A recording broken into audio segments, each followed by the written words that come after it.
All right. Hello, everybody. This is Lucy Nathanson, child therapist, author, and founder of confidentchildren.co.uk. So today we have a special guest on the YouTube channel. So we have Leah Cooper here today, and Leah has a personal experience of having selective mutism, which she'll be sharing with us today. So first of all, thank you for being here, Leah. Thank you so much for having me, Lucy. It's so nice to be here. So can you please tell us all a bit about yourself? Yeah, certainly. So I'm currently a yoga teacher. I practice and teach a therapeutic style of yoga, which I've been practicing for nearly 30 years. I've also worked and been trained as a physical and health education teacher, and I've taught in schools for a number of years. And I've also worked as a learning designer in online education for a number of years too. So I've always had a bit of a thing to do with education and learning, and I really love learning, and yeah, something I'm passionate about.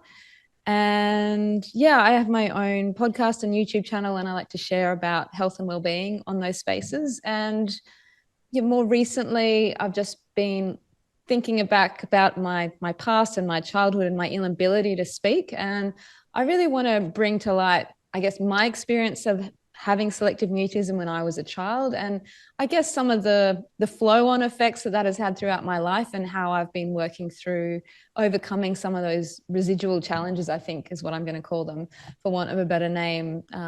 Yeah, just in case other people might be interested in learning about this and this experience, and maybe they might be able to relate, or they might get something from it to help support someone else.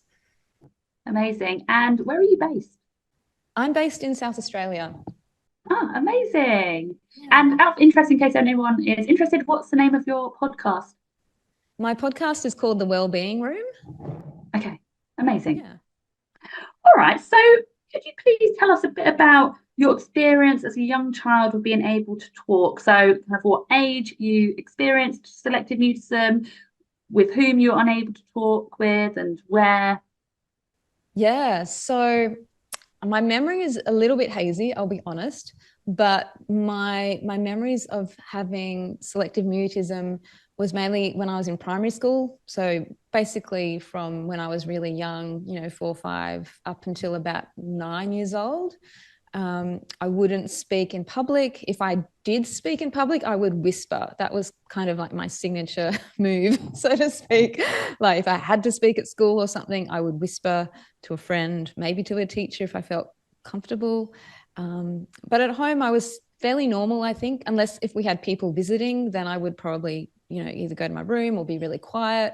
Yeah, I didn't have a very large family as such. Like it was just my parents, my sister, and me when we were growing up. And we didn't spend a lot of time with our grandparents. They didn't live that close to us, and all my other relatives were overseas. So the family is quite close knit and small. We kind of kept to ourselves. We did have friends outside of that family, but again, I would generally be very quiet around them, not speak at all. And I have memories of, we were brought up Jewish, and we would go to the synagogue or the temple on the weekend for the service. And, at the end of the service, everyone would file out, and then everyone, I don't know if they do it in churches, but, everyone shakes the priest's hand or the rabbi's hand. And, as you leave, you sort of say a few words. And I was always like, I don't want to go near the rabbi. I don't want to touch anyone. I don't want to talk to anyone. So I was very sort of in my own world. And it was when I was in about year 3 of grade 3 and grade 4 when my mum started to really want to do something about this selective mutism. And she took me to a couple of different child psychologists without much success.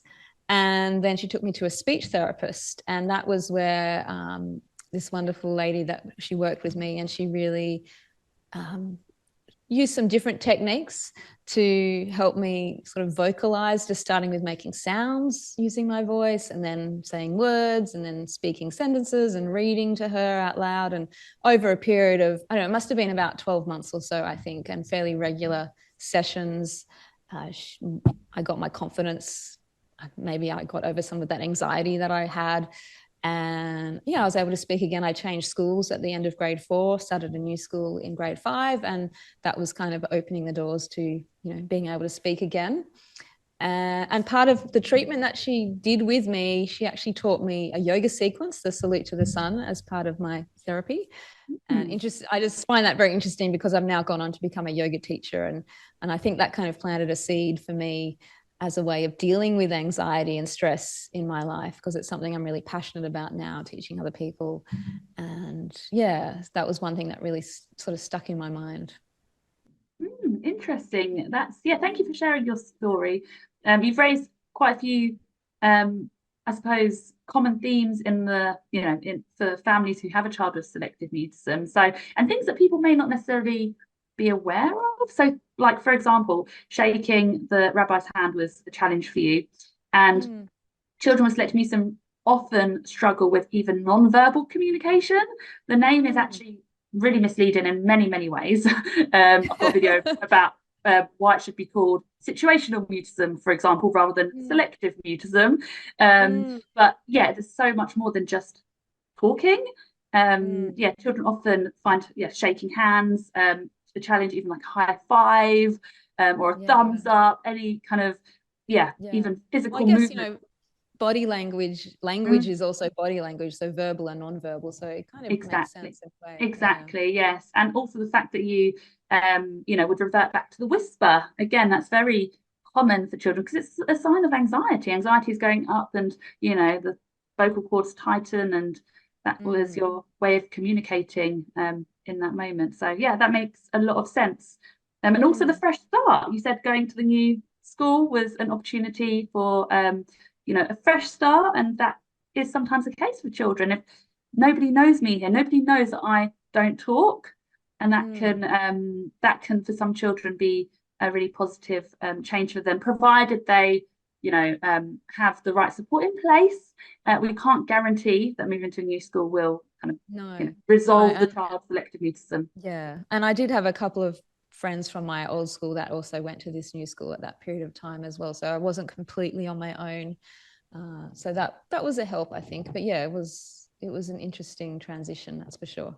Yeah, and it's amazing that you actually received that support as well from a therapist. Yeah, she was amazing. I often wonder where she is. I've tried to find her again. She'd be probably fairly old by now, I think, but maybe she'll be watching this video. Who knows? Maybe. Who knows? Yeah. And I'm interested because it sounds like she did a small steps plan with you. It sounded like she kind of incorporated a bit of what we call shaping techniques, where she helped you to make sounds and then built on that step by step. But you say that she incorporated some yoga as well, so that's something quite unusual. And you say that helped you. Can you? I'm interested to hear how she incorporated that yoga into your sessions and how that helped. Well, yeah, she just taught me the Salute to the Sun sequence, and I don't know if you're familiar with that, but it's you start standing up and you move as you breathe, and you go into down dog and then into sort of a lunge and an up dog, and so it's a sequence of movements with breath. So it's getting you sort of out of your head and into your body by moving and breathing. So I just remember going into her consulting room, and she had a bit of carpet there or something, and there was a nice window, and she was like, all right, I'm going to teach you the Salute to the Sun, and we would do a couple of rounds of that during the session. She was also into other things like homeopathy. I remember taking homeopathic drops, and she gave me a healing crystal to wear as well around my neck. So yeah, there was a couple of other things that she incorporated in. So yeah. Interesting. Yeah. So how did your family respond to you when you had selective mutism, and other people in your life too, so maybe teachers and peers as well? Yeah, I remember my teachers got really frustrated. They always wanted me to talk, and obviously I didn't, or if I did, I would whisper. And I always felt like I was put on the spot a lot of the time, in school. Like, I don't know if kids, I assume they still do it these days, but maybe they don't, but like show and tell, like every week, you have to go up and show and tell, or, tell a story about your weekend, or I don't know, or bring something in and explain what it is. And that would always set the bells ringing in my, I just couldn't do that. Like, it was very rare that I would actually get up when it came to my turn. I just would not stand up in front of the class and say anything. So that would obviously frustrate the teachers. I don't really remember how my family reacted. I think, you know, there was like, oh, Leah, she's just really shy, or I guess they just tried to make excuses for me a lot of the time until, you know, they got to a point where they just really wanted me to talk properly. My sister, I think, was fairly supportive because we went to the same primary school. She's a couple of years older than me. And I do remember sort of being in primary school and her being there, and sort of, you know, if this kid was giving me grief, you know, she'd sort of look out for me. There was probably a little bit of, you know, bullying or name calling or something like that. It's like, oh, why don't you speak? Why don't you speak? And, you know, I don't know. I just don't speak, you know, like I don't know how to answer that really. I can't put myself back there. I can't really remember how I would have answered that, but I don't think much would have come out really. Yeah, but there was obviously a couple of friends that I had that I would whisper to, I think. Yeah, so I think my mum especially, you know, obviously got really worried. She's a bit of a worrier in a way, anyway, so she worries about lots of things, but I think that sort of, yeah, turned up the dial for her as well. So yeah, that's yeah, makes a lot of sense. And I think that's why, you know, awareness raising and for everyone around the child to understand that this is an anxiety disorder is so important, because, you know, parents, of course, and teachers, all school staff ideally, and friends as well, in a child-friendly way, we can explain to them, you know, there are child-friendly books about selective mutism, and just because that's like the first step really for everyone around the child to just understand and not be frustrated with that child. Yeah, exactly. And, you know, this was back in the 80s, so it probably wasn't, you know, probably wasn't a lot of information about it necessarily. And, you know, obviously not the channels we have now where we can get information really easily and quickly. So, yeah, it's amazing. We have YouTube, and yeah, awareness can be spread these days. Yeah, exactly. Yeah. So when did you learn that you had selective mutism, and did you ever kind of know the phrase selective mutism, or? Honestly, I'm not too sure. That's a really hard question to answer.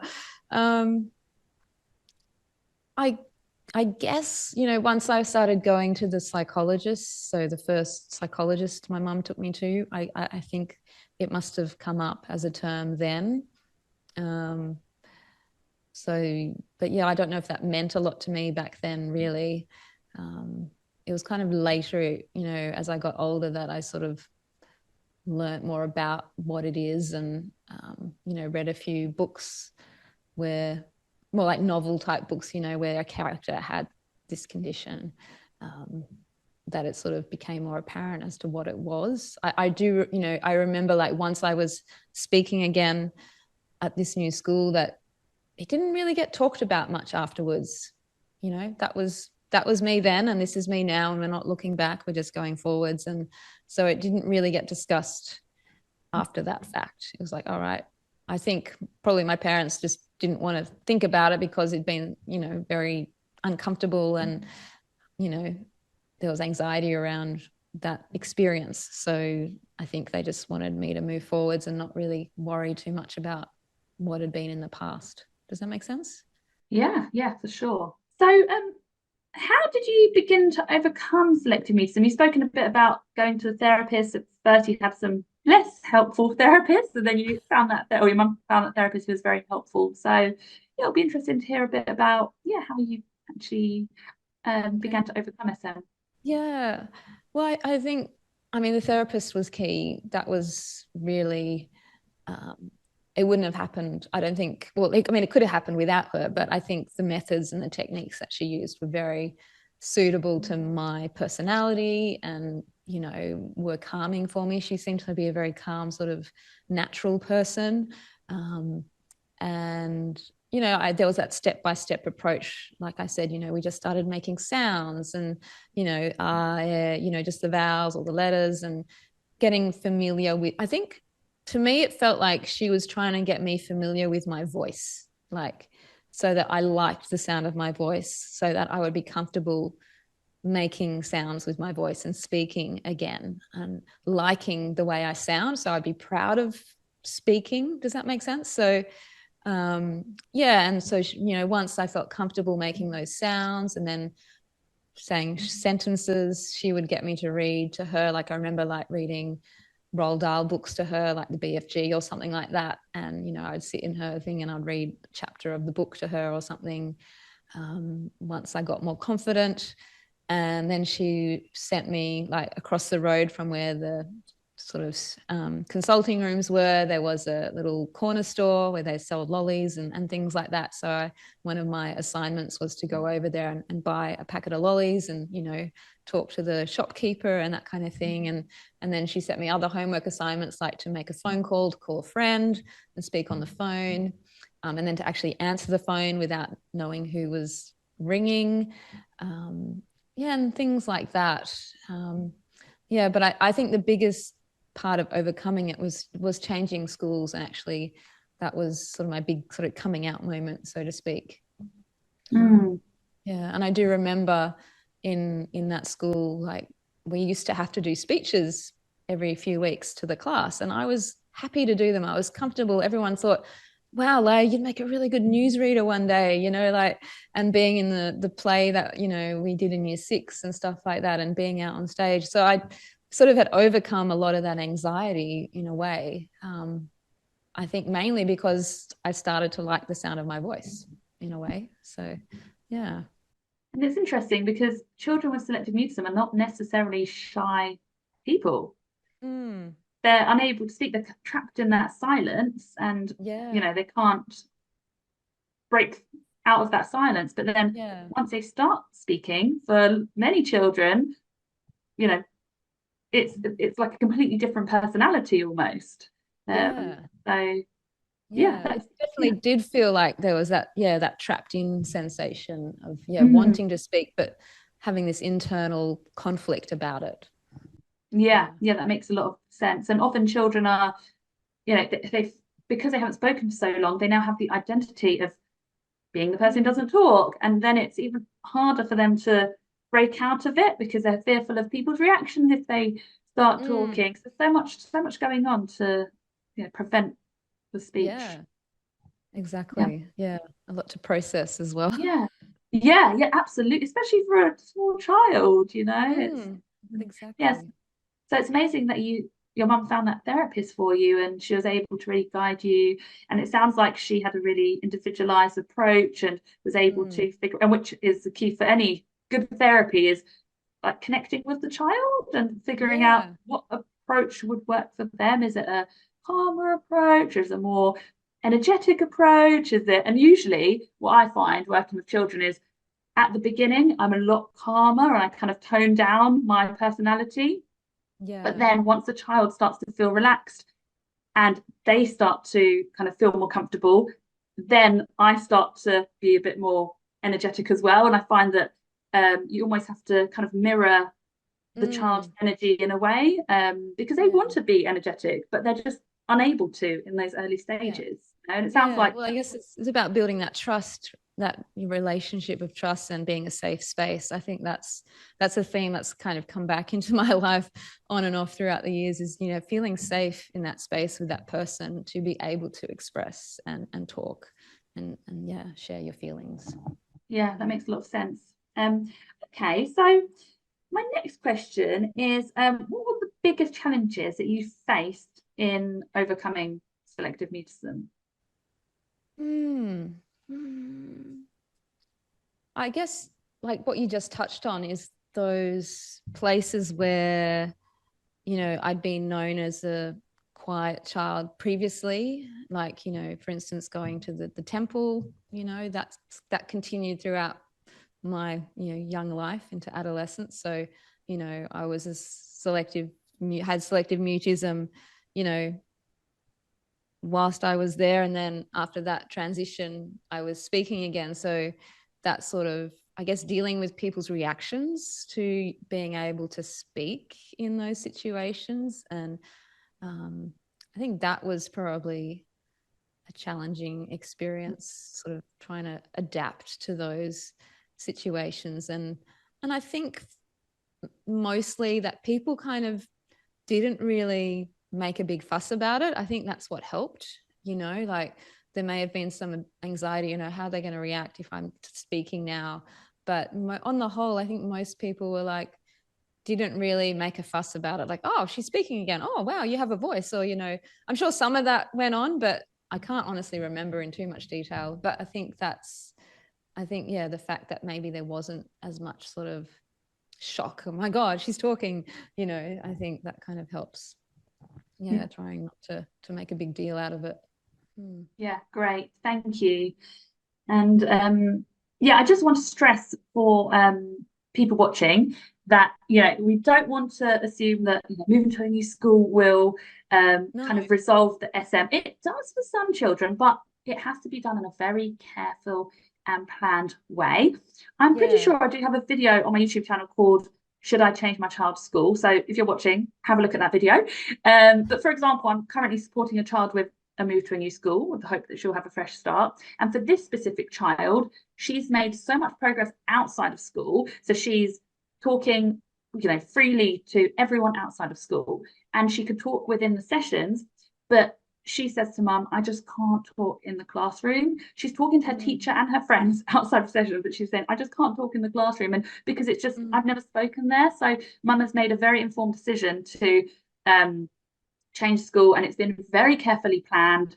You know, I've had a session call with the new school. We've discussed everything step by step. She's visited the new school, you know, had some, you know, induction days, and it's very supported. So yeah, for any parents considering moving your child to a new school, it can be a positive step, but it needs to be handled in the right way. And even if it is handled in the right way, we still can't guarantee that the child will be able to talk on day one. We can't predict that, but it is a possibility.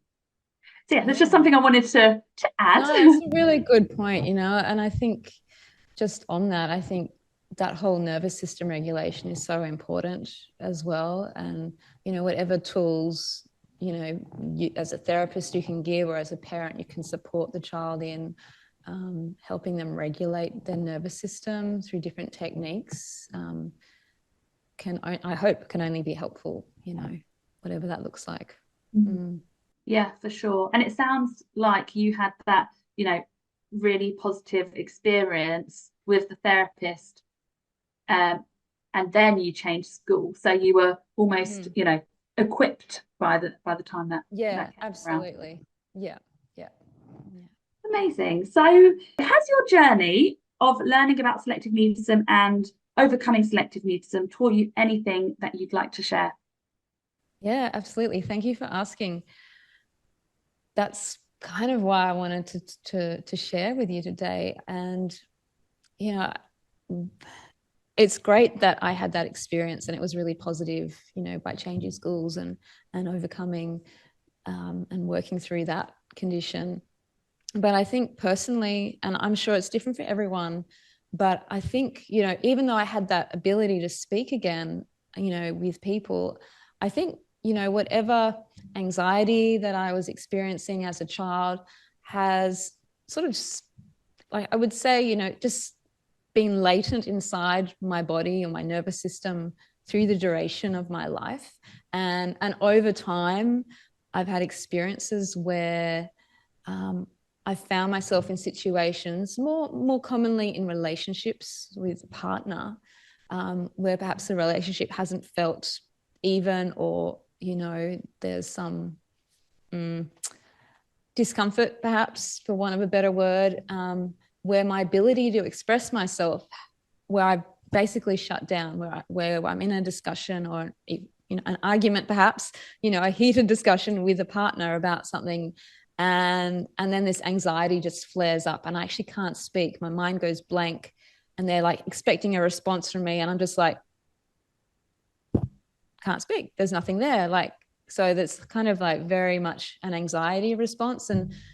And I think for me, I just feel that although, and I think it is, you know, maybe it's a lifelong journey that people who experience selective mutism, maybe they go through as they get older. Hopefully not, but there might be the case that others do, that you know, it does sort of come back in different little ways throughout their life if that nervous system regulation isn't done, I guess the healing of whatever it is, I think it is a lifelong process potentially that, like whenever I get sick, the first thing to go is usually my throat. I lose my voice, so there's this constant connection to speaking or inability to speak that has cropped up again and again throughout my life. And I've done a lot of work. I've done communication courses, I've done therapy, I've done a lot of different things. And just I think there's a connection there. For me, I feel there's a connection. And I think that's something I just wanted to share, that, and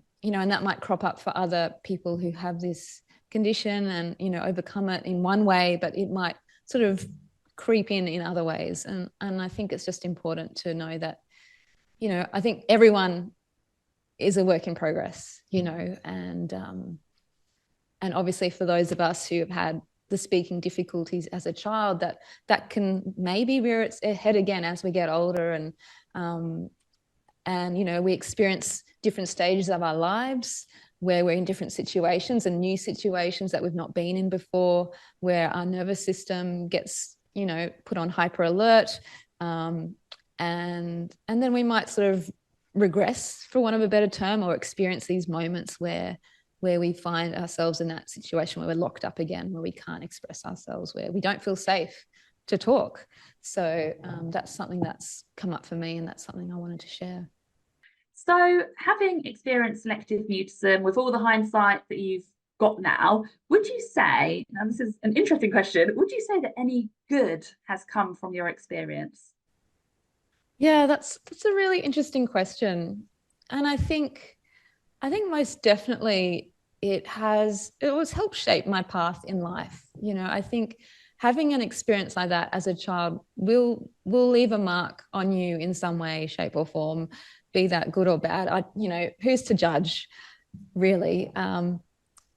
So I think, having had communication difficulties as a child and having to deal with perhaps some of those repercussions throughout my life has just made me more passionate about learning how to communicate better, and to deal with those challenging situations in a way where I can express myself more fully. I mean, look at me now. I have a YouTube channel. I have a podcast. I'm speaking to you now. So obviously I don't have a problem communicating. And, in the issues that I've had with, partners in relationships, that's almost forced me to become a better communicator, to get more in touch with myself and get myself out of those situations where I'm not comfortable, and either spend time on my own or find a more supportive relationship that's going to give me a much better life. So I think, I don't think we need to judge, what the future might bring for people who have this condition, but just know that it's just part of their journey, and, people will make a life for themselves and use whatever lessons they learn along the way to hopefully to learn and grow and just be amazing people. So there might be maybe even some adults watching this video who have selective mutism themselves. So I'm wondering whether you have a message for anybody currently experiencing selective mutism. Wow. That's an amazing question. Yeah. I think I would suggest, just finding someone or somewhere where you can feel safe, and try to connect with yourself in that space. Like I said, I teach yoga now. So for me, yoga is a safe space. I'm obviously depending on the class and the teacher and what have you, but some way of, again, regulating your nervous system, so that you can calm yourself down and find some, space inside where you feel safe, and finding someone that you can talk to, potentially however you want to communicate to that person. It doesn't have to be verbal, I guess, but finding a trusted friend or like a therapist that you can go to get some support and feel comfortable with that person. And I don't know, that's probably not a very good answer, but it's a great answer. No, that's really useful. And I suppose nowadays, we have YouTube, so if going to a yoga class is too too much of a challenge, maybe even starting with, at home yoga, as you said, getting into your body, or just some breathing techniques just to help to calm down the nervous system can be a great starting point. Great, thank you. And do you have any messages for maybe teachers or school staff who may have a child with selective mutism in their class? Oh, that's a really good question. I think I would just suggest, teachers just learn as much as you can about this condition, and just, I know it's hard. I mean, I've worked in a classroom as a teacher, mainly as a PE teacher, but also I have done, relief teaching in the classroom. And it can be hard to show compassion, when you've got however many kids in a room and, you're trying to, it can be challenging. But I think, just trying to be compassionate and empathetic towards the child, and really understand that, they may really want to speak, but they just can't. And for some reason, they just can't. And so just being really aware that, trying to force them to speak isn't going to fix the situation. Trying to find alternative ways to communicate, whether that's through, maybe it is body language, maybe they can communicate using body language, or maybe it's using, some sort of placemat with symbols or signs on it, or, finding alternative ways to communicate and getting them to communicate to you as well, that they feel comfortable. And just, hopefully getting the parents on board and using whatever resources are available to learn more and support the child, and hopefully get some, in classroom support as well through people like yourself and what have you. Yeah, thank you for that. And working together, I think that's a great point there. Teachers and parents, ideally with a therapist as well, but teachers and parents collaborating, working together is a game changer. Excellent. And my last question, so most people who watch my YouTube channel and follow my work are parents of children with selective mutism. So lastly, do you have any message for parents who may currently have a child with selective mutism? I would just like to really honour the parents if they're researching this because of their child, or they have a friend with a child with this condition, that just really honour you for looking into it and learning more about it. I think that's a really positive step, and taking action that, to support your child is like one of the best things like you could do. And again, trying not to be frustrated or anxious about their condition, about your child's condition. Again, just showing that, trying to be compassionate and empathetic as much as you can, even though it's obviously frustrating as a parent to deal with, I would say. And just understand that the child is, sort of trapped, and they want to, most of the time would probably like to speak, but just don't feel ready to or able to. And just keeping that in mind, and looking for ways, looking for the child, maybe finding what your child is interested in as a way of, like I said, regulating the nervous system, whether that's through movement or dance. But and the breath work and whatever, just finding something that, trying different things, until finding the right thing that sticks, I guess. Amazing. Thank you so much, Leah, for joining us today, coming on the channel and sharing your story with our viewers. Thank you so much for having me. I hope this helps someone, and they get something out of it. So thank you so much for watching. I really hope that you found this interview useful. Please remember that if you would like help with your child, just contact us through our website, confidentchildren.co.uk, and we're able to support you and help you wherever you are in the world. Please also have a look at the Facebook page, Confident Children Selective Mutism Therapy, where I regularly share lots of information all about selective mutism.